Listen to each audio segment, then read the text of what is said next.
പൊതുവിദ്യാഭ്യാസം സംരക്ഷിക്കുക, CBSE സ്കൂളുകൾക്ക് അംഗീകാരം നൽകിയ നടപടി പിൻവലിക്കുക, പൊതുവിദ്യാഭ്യാസം കോർപ്പറേറ്റുകൾക്ക് അടിയറ വയ്ക്കാനുള്ള നീക്കം ഉപേക്ഷിക്കുക, അധ്യാപകർക്ക് ജോലി സംരക്ഷണം ഉറപ്പാക്കുക എന്നീ മുദ്രാവാക്യമുയർത്തി KSTA ബേക്കൽ ഉപജില്ലാ കമ്മിറ്റി നേതൃത്വത്തിൽ പാലക്കുന്നിൽ അധ്യാപകർ സായാഹ്ന ധർണ നടത്തി. മുൻ MLA KV കുഞ്ഞിരാമൻ ധർണ ഉദ്ഘാടനം ചെയ്തു. AV സുഗതൻ അധ്യക്ഷത വഹിച്ചു. ജില്ലാ എക്സിക്യൂട്ടീവ് അംഗം AR വിജയകുമാർ മുഖ്യപ്രഭാഷണം നടത്തി.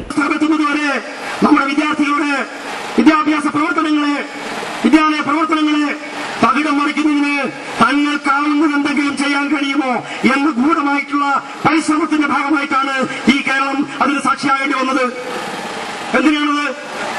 പൊതുവിദ്യാലയത്തിലേക്ക് മക്കളെ വിടുന്ന സാധാരണക്കാരായിട്ടുള്ള ആളുകളുടെ മനസ്സിൽ ഇതാ പൊതുവിദ്യാലയങ്ങളിൽ പാഠപുസ്തകം കിട്ടുന്നില്ല, പഠനം നടക്കുന്നില്ല, ഹെഡ്മാസ്റ്റർമാരില്ല. നോക്കൂ, നിങ്ങൾ ഹൈസ്കൂളുകളിൽ ഹെഡ്മാസ്റ്റർമാരുടെ ഒഴിവ് നികത്താതെ കിടന്നിരുന്നു. ഉപജില്ലാ വിദ്യാഭ്യാസ ഓഫീസർമാരെ നിയമിക്കാൻ കിടന്നിരുന്നു.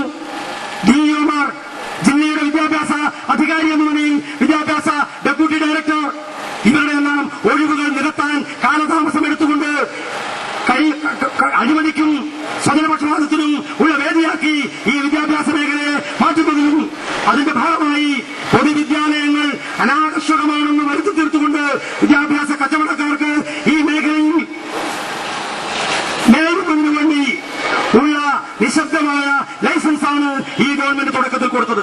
തോമസ്, അജയൻ പനയാൽ, KV ദാമോദരൻ തുടങ്ങിയവർ സംസാരിച്ചു.